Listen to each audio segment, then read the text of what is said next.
തൃപ്പൂണിത്തുറയിൽ വീറും വാശിയും നിറഞ്ഞ ഒരു പോരാട്ടത്തിനാണ് കളം ഒരുങ്ങുന്നത് എന്ന് ന്യൂസ് ടെൻസ് കഴിഞ്ഞ ദിവസം തന്നെ വിവരങ്ങൾ പങ്കുവച്ചതാണ്. അതിന് പ്രധാനപ്പെട്ട കാരണം എന്നത് അവിടുത്തെ UDF സ്ഥാനാർത്ഥി ആരാകും എന്നതുമായി ബന്ധപ്പെട്ട ചർച്ചകളാണ്. കഴിഞ്ഞ ദിവസം അക്കാര്യം ഞങ്ങൾ പ്രേക്ഷകരുമായി പങ്കുവച്ചിരുന്നു. കെ ബാബു തന്നെ തൃപ്പൂണിത്തുറയിൽ സ്ഥാനാർത്ഥിയായി എത്തുമോ എന്നതിൽ വ്യക്തതയില്ല. ആരോഗ്യ പ്രശ്നങ്ങളെ തുടർന്ന് കെ ബാബു സ്വയം മാറുകയാണ് എങ്കിൽ രാജു പി നായർ, രമേശ് പിഷാരടി പോലെയുള്ള പേരുകൾ ആണ് അവിടെ സജീവമായി പരിഗണിക്കപ്പെടുന്നത്. അതേസമയം എൻ സ്വരാജ് ഈ തെരഞ്ഞെടുപ്പിൽ മത്സരത്തിനില്ല എന്നാണ് നമുക്ക് മനസ്സിലാക്കാൻ സാധിക്കുന്നത്. അങ്ങനെയെങ്കിൽ കോൺഗ്രസിന്റെ കയ്യിൽ നിന്ന് 2016 മണ്ഡലം പിടിച്ചത് എം സ്വരാജ് ആയിരുന്നു. പിന്നീട് 2021 എം സ്വരാജ് പരാജയപ്പെടുകയും ചെയ്ത പശ്ചാത്തലമുണ്ട്. എന്നാൽ BJP ഇത്തവണ വലിയ ആത്മവിശ്വാസം തൃപ്പൂണിത്തുറയിൽ പുലർത്തുന്ന സാഹചര്യമുണ്ട്. അതിന് കാരണം എന്നത് കഴിഞ്ഞ തദ്ദേശ തെരഞ്ഞെടുപ്പിൽ തൃപ്പൂണിത്തുറ മുനിസിപ്പാലിറ്റി പിടിക്കാൻ അവർക്ക് സാധിച്ചു എന്നതാണ്. വലിയ മെജോറിറ്റി ഒന്നുമല്ല എങ്കിൽ പോലും ആ മുന്നേറ്റം എന്നത് അവർക്ക് വലിയ ആത്മവിശ്വാസം തന്നെയാണ് നൽകുന്നത്. അങ്ങനെയെങ്കിൽ തൃപ്പൂണിത്തുറയിൽ ആരാകും BJPയുടെ സ്ഥാനാർത്ഥികൾ എന്നതാണ് നമുക്ക് ഇനി പരിശോധിക്കേണ്ടത്. അവിടെ 2 പേരുകൾ ഇപ്പോൾ തൃപ്പൂണിത്തുറയിൽ ഉയർന്നു കേൾക്കുന്നു എന്നുള്ളതാണ്. അതിൽ ഒന്ന് സംസ്ഥാനത്തെ മുൻ പോലീസ് മേധാവി കൂടി നിയമപരമായ പോരാട്ടങ്ങളിലൂടെ അടക്കം ആ പദവിയിലേക്ക് എത്തിയിട്ടുള്ള TP സെൻകുമാറിൻ്റെ പേരിന് വലിയ പരിഗണന ലഭിക്കുന്നു എന്നുള്ളതാണ്. നേരത്തെയും തെരഞ്ഞെടുപ്പുകളിൽ സ്ഥാനാർത്ഥി നിർണയവുമായി ബന്ധപ്പെട്ട് ഉയർന്നു കേട്ടിട്ടുള്ള മറ്റൊരു പേരായിരുന്നു മേജർ രവിയുടേത്. മേജർ രവിയുടെ പേരും തൃപ്പൂണിത്തുറയിൽ സജീവമായി പരിഗണിക്കപ്പെടുന്നു എന്ന വിവരമാണ് ഈ ഘട്ടത്തിൽ പ്രേക്ഷകരുമായി പങ്കുവെക്കേണ്ടത്. അപ്പോൾ തൃപ്പൂണിത്തുറയിൽ BJP ഇത്തവണ മികച്ച ഒരു മത്സരത്തിന് തയ്യാറെടുക്കുകയാണ്. അതിൽ നിരവധിയായ പേരുകളുണ്ട്.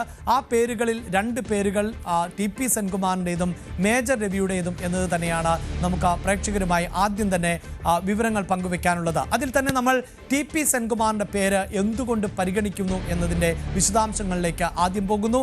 ഏറ്റവും എടുത്തു പറയേണ്ടത് ഞാൻ സൂചിപ്പിച്ചു കഴിഞ്ഞു.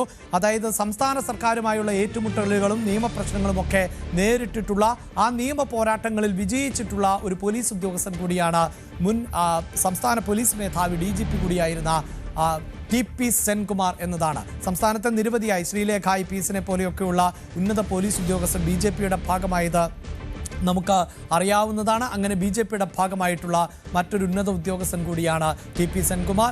ഒപ്പം ഈ സർവീസിലിരിക്കെ അഴിമതിരഹിത പ്രതിച്ഛായ നേടിയിട്ടുള്ള ഒരു ഉദ്യോഗസ്ഥൻ കൂടിയാണ് TP സെൻകുമാർ. അതുകൊണ്ട് തന്നെയാണ് നിയമപരമായി അദ്ദേഹത്തിൻ്റെ പദവികൾ ചോദ്യം ചെയ്യപ്പെട്ടപ്പോഴെല്ലാം നിയമപരമായ പോരാട്ടത്തിലേക്ക് അദ്ദേഹം പോയത് എന്നതാണ് എടുത്തു പറയേണ്ടത്.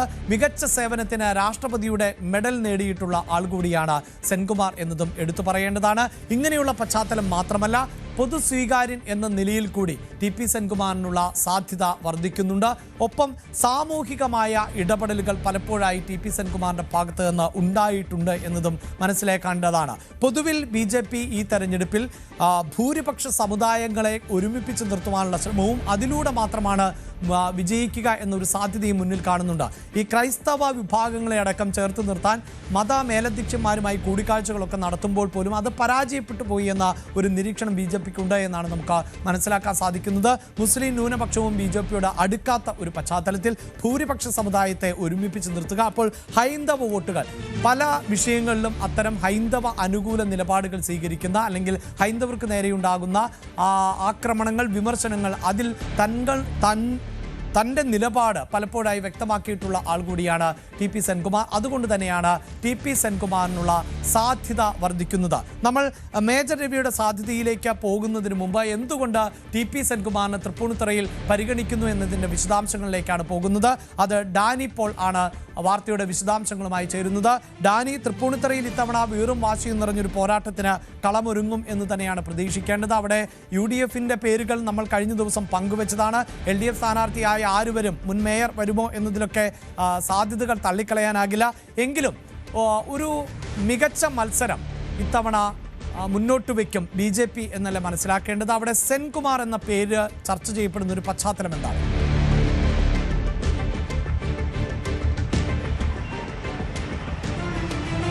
അഭിലാഷ, ഇക്കുറി ഒരു ശ്രദ്ധാകേന്ദ്രം എന്ന രീതിയിലേക്ക് പ്രത്യേകിച്ച് BJPയുടെ ആ ഒരു തെരഞ്ഞെടുപ്പ് പോരാട്ടത്തിൻ്റെ ഒരു ശ്രദ്ധാകേന്ദ്രം എന്ന രീതിയിൽ തൃപ്പൂണിത്തുറ മാറുമെന്ന് തന്നെയാണ് പൊതുവിൽ വിലയിരുത്തപ്പെടുന്നത്. കാരണം തൃപ്പൂണിത്തുറ കഴിഞ്ഞ കുറേ നാളുകളായി ക്രമാനുഗതമായിട്ട് BJPക്ക് അനുകൂലം നിൽക്കുന്ന രീതിയിലേക്ക് കാര്യങ്ങൾ വരുന്നുണ്ട്. അവരുടെ വോട്ട് ഷെയറുകൾ വർദ്ധിക്കുന്നുണ്ട്. അതല്ല എങ്കിൽ ആരവിടെ വിജയിക്കുമെന്ന് തീരുമാനിക്കുന്ന രീതിയിലേക്ക് ഈ മുന്നണികളിലെ വോട്ടുകളിലേക്കുള്ള ഒഴുക്ക് ചിലപ്പോഴെങ്കിലുമൊക്കെ തടഞ്ഞു നിർത്തി മറ്റ് കാര്യങ്ങൾ അനുകൂലമാക്കുന്നതിനെല്ലാം തന്നെ ബി ജെ പിക്ക് കഴിയുന്നുണ്ട് എന്നതാണ്. ബി ജെ പി കൃത്യമായ അവിടെ ഒരു വോട്ട് ശതമാനം അവർക്ക് അവകാശപ്പെടാൻ കഴിയുന്നു എന്നതാണ്.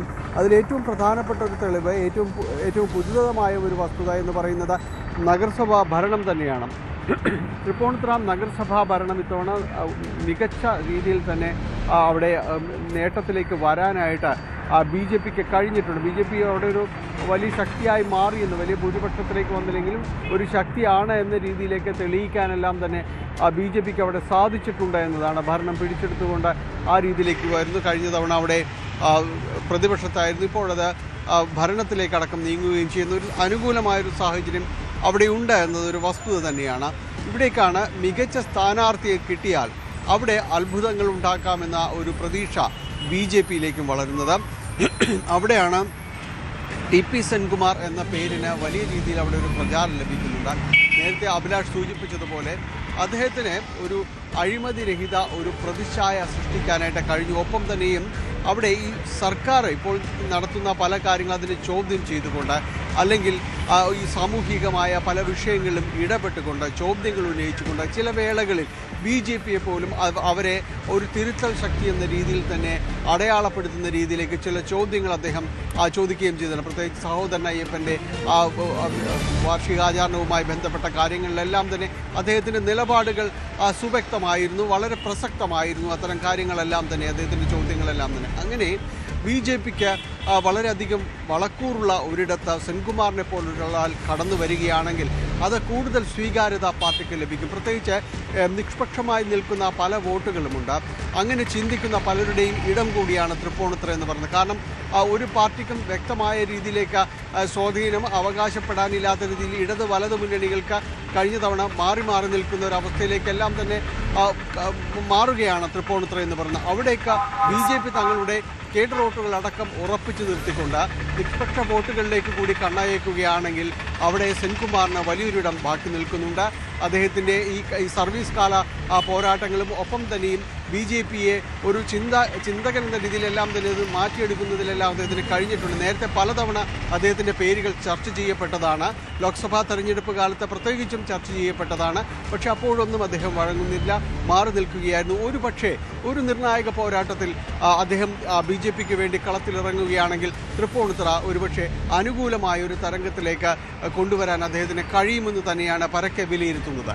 അഭിലാഷ്, അതാണ്, അതായത് ഈ സൂചിപ്പിക്കുന്ന പോലെ ഒരു കൃത്യമായ സ്വഭാവം കഴിഞ്ഞ 1-2 തെരഞ്ഞെടുപ്പുകൾ പരിശോധിച്ചാൽ തൃപ്പൂണിത്തുറയ്ക്ക് ഇല്ല എന്നതാണ് എടുത്തു പറയേണ്ടത്. കെ ബാബു അവിടെ സ്ഥിരമായി വിജയിക്കുന്ന ഒരു പശ്ചാത്തലമുണ്ട്. നമുക്ക് ആ ഡേറ്റയൊന്ന് വളരെ പെട്ടെന്ന് പരിശോധിച്ചാൽ ഇപ്പോൾ ഡാനി ഇപ്പോൾ പറഞ്ഞത് എന്ത് എന്നത് കുറച്ചുകൂടി പ്രേക്ഷകർക്ക് എളുപ്പത്തിൽ മനസ്സിലാക്കാൻ സാധിക്കും എന്നതാണ്. കഴിഞ്ഞ തെരഞ്ഞെടുപ്പുകളെയാണ് നമുക്കൊന്ന് വളരെ പെട്ടെന്ന് താരതമ്യം ചെയ്ത് പോകേണ്ടത് എന്നതുകൊണ്ട് തന്നെ ആ ഡേറ്റയിലേക്ക് നമ്മൾ പോവുകയാണ്. അതായത്